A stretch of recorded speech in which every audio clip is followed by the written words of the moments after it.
Friends, इस video के अंदर हम आर के नारायण की एक बहुत ही शानदार short story under the banyan tree की स्टडी करेंगे।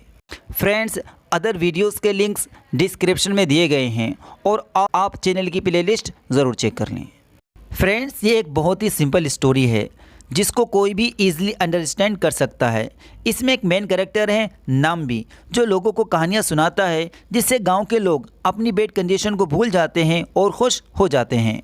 300 से कम आबादी वाला गांव सोमाली बेहद गंदा था। ये इतनी गंदगी में फंस गया और इतना ख़राब था कि समाज सुधारक भी इसकी बुरी हालत को देखकर उदासी महसूस कर सकता था।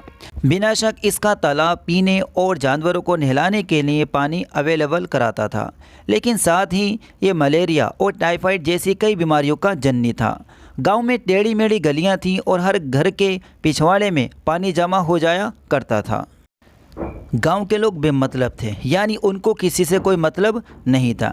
शायद नाम्बी की वजह से, जो उन्हें अपनी कहानियों के ज़रिए से रोमांच और रंगीन दुनिया में ले जाकर उनकी घिनौनी सच्चाई के बारे में भुला दिया करता था।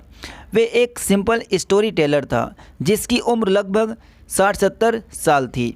हालांकि वे अनपढ़ था, लेकिन उसके पास शानदार कहानियाँ बनाने का गॉड गिफ्ट था जो किसी को भी आनंदित कर सकती थी। एक छोटे से मंदिर के सामने का हिस्सा इस कथाकार का निवास था। कोई नहीं जानता था कि वे कैसे उस मंदिर को अपना घर और अपना पूजा स्थल बनाने आया था। उसके पास ज़्यादा सामान नहीं था। उसके पास 2 धोती और ऊपर के कपड़े और मंदिर में झाड़ू लगाने के लिए एक झाड़ू थी।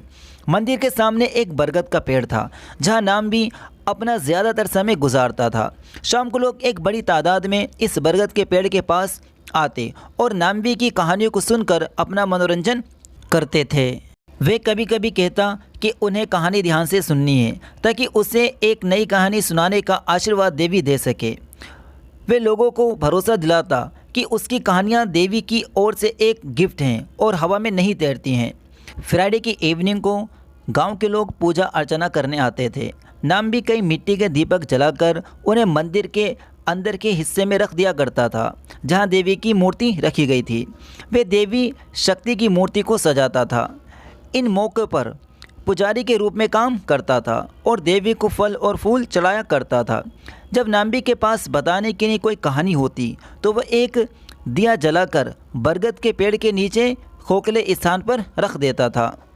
गांव के लोग दीपक देखते और जान जाते कि उनके जादूगर के पास उनका मनोरंजन करने के लिए एक और कहानी है। वे अपने भोजन के साथ जल्दी करते और बरगद के पेड़ के नीचे इकट्ठा होना शुरू कर देते। कथाकार अपने काम करने के बाद वहां आता, माथे पर राख और सिंदूर लगा होता और मंदिर के सामने एक चबूतरे पर बैठ जाया करता था। नाम्बी अपनी कहानी को एक बड़े पैमाने पर शुरू करता। वे कहानी को काफ़ी लंबी और दिलचस्प बनाता था जिसको सुनाने में कई दिन लग जाया करते थे। फिर वे कहानी को बड़े ही शानदार तरीके से शुरू करता। कहानी सुनने के दौरान उसकी आवाज़ उठती और गिरती रहती। एक लाइन को बड़े ही शानदार तरीके से पेश करता और वे अपनी कहानी को कभी नहीं दोहराता था और हर कहानी में एक नई स्टोरी और न्यू कैरेक्टर्स होते थे। मगर एक बार उसके साथ एक अजीब बात हुई। जब उसने दीपक जलाया, सब लोग खुशी से आकर बरगद के पेड़ के नीचे बैठ गए। नाम्बी ने कहानी शुरू की, मगर वे अचानक बीच में कहानी भूल गया। उसने आगे की कहानी याद करने की कोशिश की मगर असफल रहा। ये देखकर गांव वाले वहाँ से खिसक गए। इस बात से उसे बहुत शर्मिंदगी हुई। उसे एहसास हो गया कि वे बूढ़ा हो गया है। सब लोग चले गए, सिर्फ उसका दोस्त के अलावा। उसने अपने दोस्त से कहा, अब मेरा दिमाग मेरा नौकर बनने से इनकार कर रहा है। अगले दिन नाम्बी ने फिर चिराग जलाया और लोग भरोसा करके बैठ गए, मगर वे फिर से कहानी भूल गया और लोग वहाँ से खामोशी के साथ उठकर चले गए। नाम्बी ने कुछ नहीं कहा क्योंकि लोग इतना इंतज़ार नहीं कर सकते थे। 2 दिन के बाद उसने फिर चिराग जलाया और फिर उसके साथ वही बात हुई और लोग चले गए और इस तरह से लोग चिराग को अनदेखा करने लगे। जब अगला चांद दिखा तो उसने फिर चिराग जलाया और कुछ ही गिने चुने लोग बैठे। नाम्बी ने ऐलान किया, जब तक गांव के सब लोग नहीं आएंगे तब तक मैं कहानी नहीं सुनाऊंगा। और उसने कहा कि मेरे पास पूरे गांव वालों के लिए एक बहुत ही शानदार कहानी है। गांव के सब लोग इकट्ठा हो गए, मगर उसने कहानी सुनाने के बजाय बताया कि वे अब बूढ़ा हो गया है और उसने अपना उपहार खो दिया है जो देवी ने उसको दिया था, क्योंकि वे ही देने वाली और लेने वाली है। और उसने आगे कहा, उस दिया को जलाने का क्या फ़ायदा जिसमें तेल ही ना हो। अब मैं कभी भी कहानी नहीं सुनाऊंगा। गांव के लोग हैरान हो गए। उनमें से कुछ ने पूछा कि क्या अब आप कभी हमें कहानी नहीं सुनाओगे? तो लाम्बी इशारे से मना कर देता है, ये मेरा आखिरी फ़ैसला है। और इसके बाद वे कभी नहीं बोलता है। वे सिर्फ गांव वालों की किसी भी झोपड़ी में जाता है और खाना खा लेता है, और वे जितना भी जीता है सिर्फ खामोशी के साथ जीता है।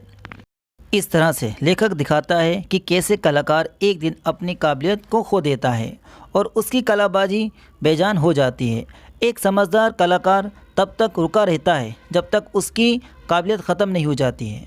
दोस्तों, अगर आपको ये वीडियो पसंद आई है तो हमारी वीडियो को लाइक करें और हमारे चैनल इफ्ती सर को सब्सक्राइब करें।